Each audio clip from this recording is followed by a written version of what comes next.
J'aimerais parler ce soir de ce qu'on appelle par la paralysie du sommeil. La paralysie du sommeil.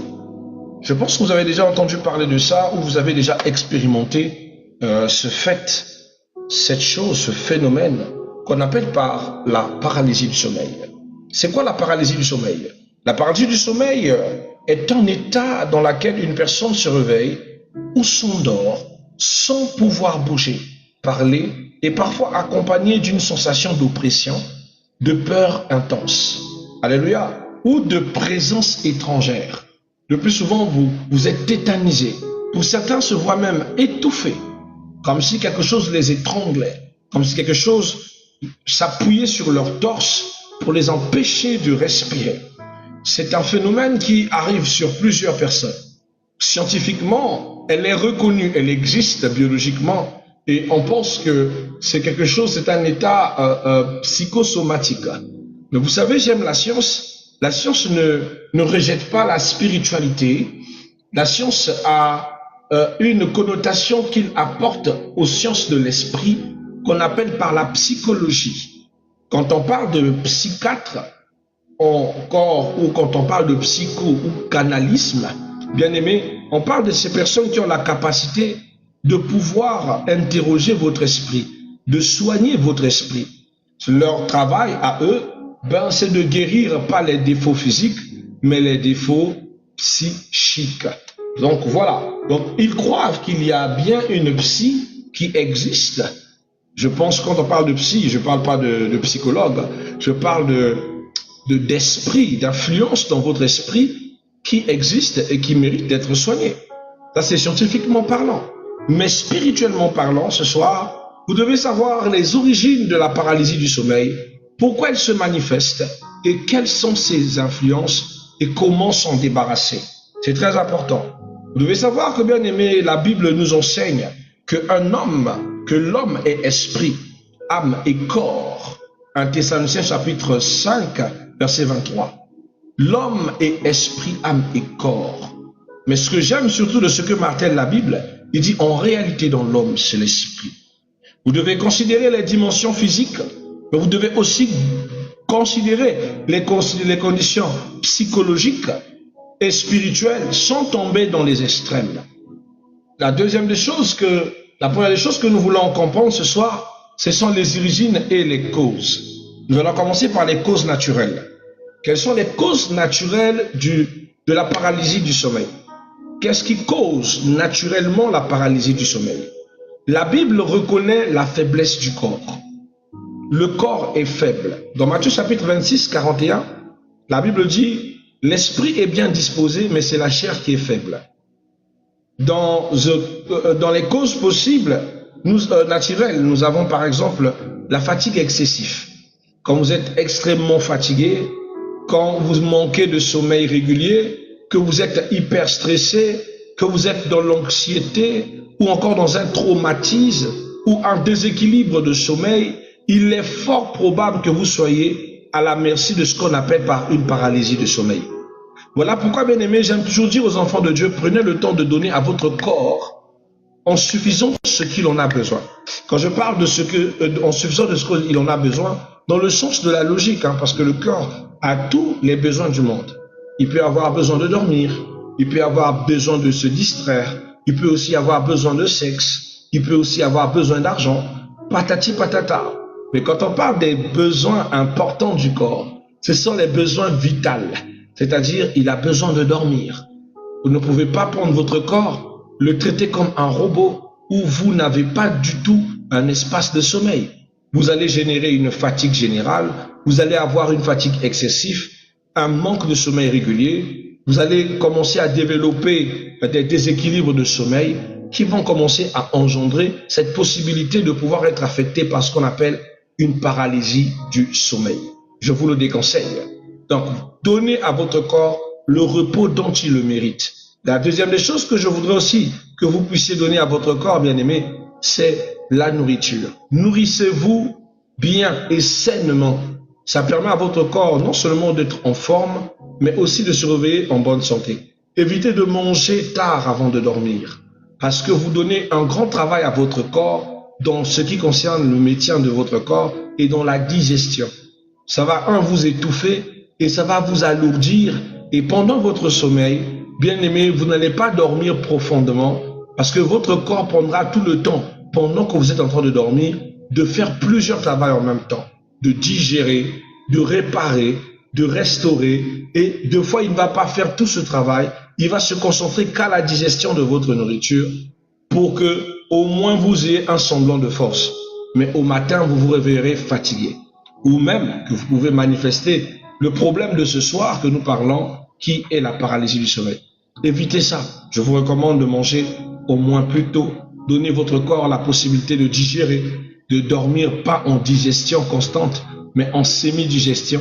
Ça vous permet de dormir normal et d'avoir des rêves. Est-ce que vous savez que c'est pas bien de manger suffisamment et d'aller dormir? Vous empêchez même votre esprit de pouvoir se connecter au monde des rêves. C'est vraiment déconseillé et je vous le déconseille fortement. Sincèrement, c'est pas du tout une bonne chose. Donc vous devez savoir que dans les causes naturelles, nous avons la fatigue excessive, le manque du sommeil régulier, le stress, l'anxiété, le traumatisme, le déséquilibre du sommeil. Souvenez-vous, la Bible dit même Élie, prophète de feu, a dû dormir et manger avant d'être restauré, dans 1 Roi chapitre 19, le verset 5 au verset 8. Donc même Élie le prophète a connu ses limites. Ça ne sera pas vous, dans la spiritualité, que vous devez blaguer avec. Même la Bible enseigne que Élie, un homme de la même nature que nous, a prié plusieurs fois. Mais lui aussi, il a dû aussi connaître la fatigue. Il a dû aussi connaître l'épuisement. Alors, quelles sont les causes émotionnelles ou antérieures? C'est ce qu'on va parler, parce qu'il y a aussi des causes émotionnelles ou antérieures qui influencent la paralysie du sommeil. Nous avons des émotions non gérées qui peuvent affecter votre repos. Par exemple, l'inquiétude dans le corps. La Bible dit dans Proverbe chapitre 12, verset 25, il dit « L'inquiétude dans le cœur de l'homme l'abat ». Quand vous êtes suffisamment dans une forte inquiétude, que vous marchez, que vous dormez avec cette inquiétude, bien aimé, elle abat votre âme, elle rend votre esprit tellement sensible et vulnérable à tout ce qui peut être spirituel autour de vous, même à une paralysie du sommeil. Ça va générer quoi en vous? Ça va générer une peur chronique, même si votre tête dort, mais votre cœur reste en alerte face à la peur. Vous allez remarquer que vous êtes en plein rêve et vous ne comprenez pas pourquoi vous êtes rentré dans une salle, dans une chambre, où vous êtes passé juste derrière la maison. Sur le champ, vous allez commencer à ressentir une forme de frayeur, une peur. Et c'est par cette peur que commence la paralysie du sommeil, où vous sentez tétanisé. Vous n'arrivez ni à bouger, ni à parler, ni même à essayer de respirer. C'est comme s'il vous étouffait et que vous ne pouviez absolument rien faire. L'une des organes émotionnels qui donne beaucoup accès à cet esprit, à cette force de la nature, c'est la peur chronique, la culpabilité, l'oppression émotionnelle, les pensées persistantes négatives. Le sommeil devient alors un terrain très fragile où cette manifestation peut néanmoins vous arriver. Notre troisième dimension, bien aimé, c'est la dimension spirituelle. Vous devez savoir que spirituellement, cet esprit qui se manifeste dans la paralysie du sommeil est réel. Oui, il est très très réel. Selon les Écritures, la Bible révèle clairement l'existence des combats nocturnes.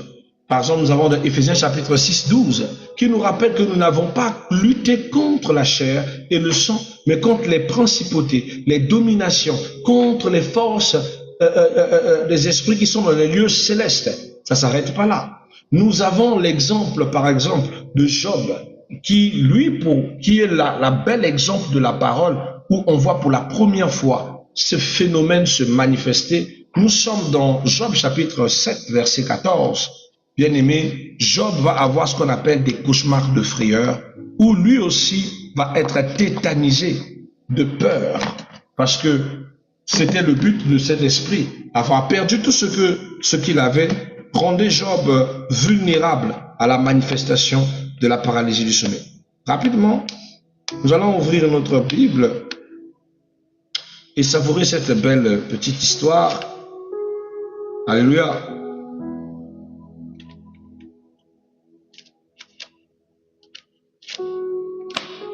Excusez-moi. Job chapitre 7. Il dit ceci. Dans le verset 14 dit, « C'est alors que tu m'effraies par des songes et que tu m'épouvantes par des visions. Ah, je voudrais être étranglé, je voudrais la mort plutôt que ces os. Je les méprise et je ne vivrai pas toujours.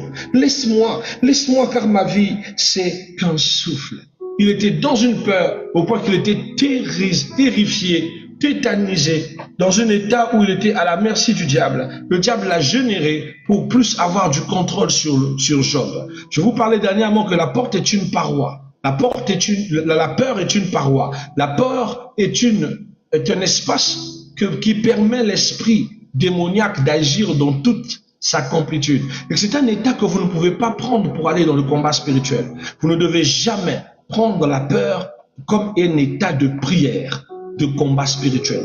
Jamais. Demandez l'esprit de courage pour que vous fassiez face. Mais ça ne s'arrête pas là. On va prendre le livre de Job 4, le verset 13 au verset 16. Job 4, 13 au verset 16. Je lis au nom du Seigneur. La Bible dit, « Au moment où les visions de la nuit agitaient la pensée, quand les hommes sont livrés à un profond sommeil, je fus saisi de frayeur et d'épouvante, et tous mes os tremblaient. » Les os de Job tremblaient. Écoute bien. Il dit, « Un esprit passa près de moi, tous mes cheveux se hérissaient. Une figure d'un aspect inconnu était devant mes yeux. Et j'ai entendu une voix qui murmurait doucement, « L'homme sera-t-il juste devant Dieu?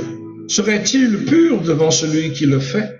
Si Dieu n'a pas confiance en ses serviteurs, et s'il trouve la folie chez les anges, combien plus chez ceux qui habitent dans les maisons d'argile et qui tirent leur origine de la poussière, et qu'ils peuvent être écrasés comme le vermisseau. » Job, par la manifestation de cette puissance démoniaque, a été rempli d'épouvante.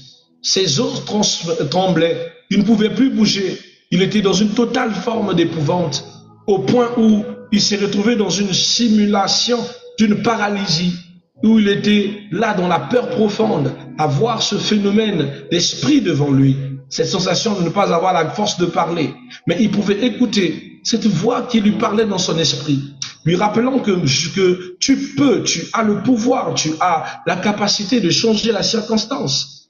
Qui peut résister à la volonté de Dieu? Mais la peur prend plus le dessus. La peur le paralyse. Nous avons par exemple les oppressions nocturnes de David dans le livre des Psaumes 91, le verset 5. Un passage que vous connaissez bien, que vous aimez, mais que peut-être que vous ne lisez pas aussi bien. La Bible dit dans le livre de Psaume 91, alléluia, le verset 5, je lis au nom puissant de Jésus, il est écrit, « Tu ne craindras ni la terreur de la nuit, ni les flèches qui volent le jour, ni la peste qui marche dans les ténèbres, ni les contagions qui frappent en plein midi. » Pourquoi David parle de ça? David parle des terreurs de la nuit. Les terreurs de la nuit sont un esprit. Un esprit qui vient vous créer de l'épouvante, un esprit qui vient générer des ténèbres tout autour de vous. C'est un esprit qui a un nom très connu, mais que je ne veux pas partager ici parce que je ne fais pas la promotion, ou encore des études de démonologie. Mais vous devez savoir que ce genre d'esprit, ce genre de réaction qu'on appelle paralysie du sommeil, sont accompagnés par un esprit spécifique, un esprit qui est très incubatoire.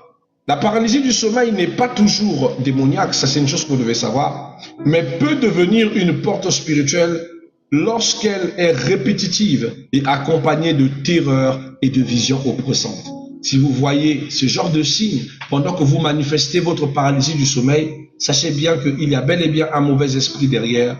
Et souvent, ce sont des personnes qui se cachent derrière, mais c'est surtout des entités spirituelles qu'on appelle par des esprits de nuit, tels que par exemple des esprits cauchemars. Oui, le mot cauchemar est un mot qui dérive de deux formes d'entités.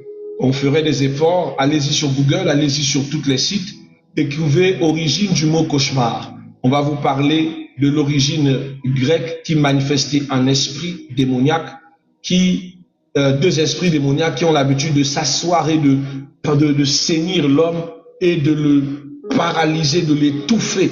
Voilà pourquoi on dit d'une personne qui a fait un cauchemar, parce qu'il a fait un rêve qui l'a étouffé, qui l'a épris et qui l'a fait sursauter. C'est un esprit qui existe, c'est un esprit qu'on appelle par cauchemar. Nous avons un autre esprit dans ce genre, quand par exemple, que vous connaissez, les esprits incubatoires, tels que les esprits incubes, succubuques, donc mari de nuit, femme de nuit. Ce sont aussi des forces qui agissent de la sorte. Bref, mes bien-aimés, la paralysie spirituelle la paralysie du sommeil peut vraiment prendre une grande ampleur lorsque ces esprits se mêlent de la partie. La troisième des choses qu'il faut qu'on va savoir ce soir, c'est la signification spirituelle possible. Vous savez, dans la Bible, la paralysie symbolise blocage, impuissance et oppression. Vous ne le vivez pas que dans votre sommeil, vous vivez aussi ces signes dans votre réalité. Vous vivez la paralysie du sommeil, mais vous remarquez que dans votre vie personnelle, il y a des blocages, il y a de l'impuissance, il y a de l'oppression. Tel que la Bible fait mention dans Jean 10, verset 10, il dit « L'ennemi est venu pour voler, égorger et détruire. » Amen. Mais Jésus Jésus libère même les paralytiques dans Marc chapitre 2, le verset 1 à 12, montrant que la paralysie n'est pas une fatalité, ce n'est pas la fin avec Jésus-Christ. Jésus est capable de vous restaurer, il est capable de vous guérir de cette maladie, de cette influence. Alors comment s'en sortir selon la parole de Dieu? Vous devez savoir d'abord en petit A, c'est que vous pouvez être restauré par un repos divin. Le repos divin. Le livre des Psaumes chapitre 4 verset 9 dit « Je me couche, je m'endors en paix, car toi seul Éternel, tu me donnes la sécurité. » L'action à accomplir, c'est quoi? Ayez des heures de sommeil réguliers. Ayez une discipline de sommeil. Quand c'est votre heure de dormir, c'est l'heure de dormir. Laissez votre téléphone, éteignez votre téléphone, donnez à votre corps la santé de sommeil nécessaire. Réduire du stress, faites la réduction du stress. Ne laissez pas le stress prendre au-dessus sur votre corps parce que vous allez être vulnérable, vous allez être facilement influençable. Excusez-moi, je vais le rappeler après. Donc vous allez être qui va vous empêcher de pouvoir rester tranquillement dans la présence de Dieu et d'être loin de ces forces qu'on appelle par des incubus. Ils vont se manifester, ils vont vous menacer et ils vont vous mettre en pression. Donc l'action que je vous demande, heure de sommeil régulière, réduction du stress, éloignez les écrans avant le coucher. Mettez le téléphone très loin. C'est vrai que certaines personnes aiment la lumière du téléphone parce que ça te fatigue l'esprit et le cerveau. Après, tu t'endors, mais je vous en prie, c'est pas la meilleure des choses si vous voulez guérir de ce phénomène. Petit B, assainir sa vie spirituellement avant de dormir. Éphésiens chapitre 4, verset 26 nous dit ceci. Il dit que le soleil ne se couche point sur votre colère. Ne dormez pas dans la colère. Ayez l'habitude quand vous faites votre prière du soir de prier, de demander pardon, de renoncer à toute peur et d'établir des louanges douces avant le sommeil. Ça vous donne la possibilité d'alléger votre esprit et de donner à votre esprit la disposition qu'il faut spirituellement pour être libre, fort et non embrigadé par des forces obscures. J'insiste sur le pardon parce que le pardon sera quelque chose qui va empêcher le diable de se rapprocher de vous. Vous serez dans un état qu'on appelle par l'état de sainteté, de pureté. Ça va éloigner le diable. Alors l'esprit lui-même en soi, qui est un esprit sale, qu'on appelle par esprit cauchemar ou encore des incubus succubus, ne pourront pas vous toucher. D'accord? La troisième des conseils que je peux vous donner, c'est la prière de protection nocturne. Vous devez avoir l'habitude de faire des prières de protection, de vous recommander sous la protection de l'Éternel. Vous savez, le livre des Psaumes, chapitre 121, verset 7 dit « L'Éternel te gardera de tout mal ». Et cette habitude de lever des prières de protection, dit Seigneur, dit par exemple, Père, au nom de notre Seigneur Jésus-Christ, je couvre mon sommeil par ton sang, je renonce à toute oppression nocturne, que tes anges campent autour de moi, je reçois la paix et le repos divin au nom de Jésus-Christ. Ça te donnera un repos paisible, un repos reconstructeur. Enfin, je peux aussi vous conseiller, par exemple, de déclarer les paroles d'autorité, de les déclarer avec autorité. Car souvenez-vous, la Bible dit, résistez au diable, il fuira loin de vous.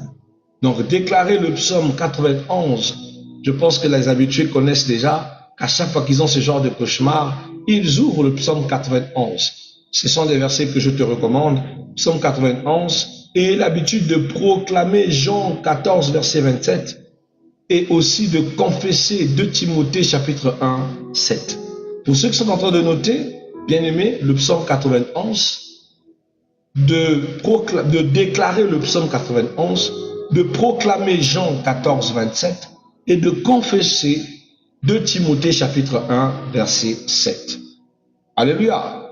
Et aussi une autre chose que nous allons ajouter, c'est se faire accompagner si nécessaire. Si vous voyez que cela dépasse votre contrôle, que vous n'arrivez pas à gérer par vous-même, que ça prend une certaine emprise, je vous recommande de pouvoir consulter un serviteur de Dieu. Ça vous aidera à vite, de façon rapide, à passer à autre chose, à briser cet effet et cette influence. Ne faites pas la tête dure, car le livre des Proverbes, chapitre 20, le verset 18 nous dit une chose que j'aime bien. Il dit, les projets échouent faute de conseils. Les projets, ils échouent faute de conseils. Vous pouvez mener quelque chose par votre propre sagesse, elle va échouer parce qu'il vous manque quelqu'un pour vous conseiller. Donc se faire suivre spirituellement, c'est très important, ça vous aide à faire une bonne marche. Alléluia. Alléluia. Voilà. Donc cinquièmement, bien aimé, c'est le message d'espérance. Je vous recommande vraiment d'avoir de l'espoir, ne pas penser que la paralysie du sommeil c'est quelque chose de chronique à vie, c'est faux. J'ai été délivré de ça, beaucoup ont été délivrés, donc si vous êtes dans cette emprise, je vous dis que Jésus-Christ est lumière. Appliquez ce que nous avons partagé ce soir, vous serez totalement libre. Le livre des Psaumes 23, verset 4, un verset que j'aime bien, il dit, quand je marche dans l'ombre de la vallée de la mort, je ne crains aucun mal, car il est avec moi. Sa houlette et son bâton me rassurent. Alléluia. La paralysie du sommeil ne dominera pas ta vie, car Christ est aussi il est aussi dans tes nuits. Il est aussi pendant que tu cherches le sommeil. Il est aussi pendant que tu cherches du repos. Il est aussi pendant que tu cherches que tu dors. Il est avec toi. Sa houlette va te protéger. Donc voilà, bien aimé, merci de m'avoir suivi. C'était notre petit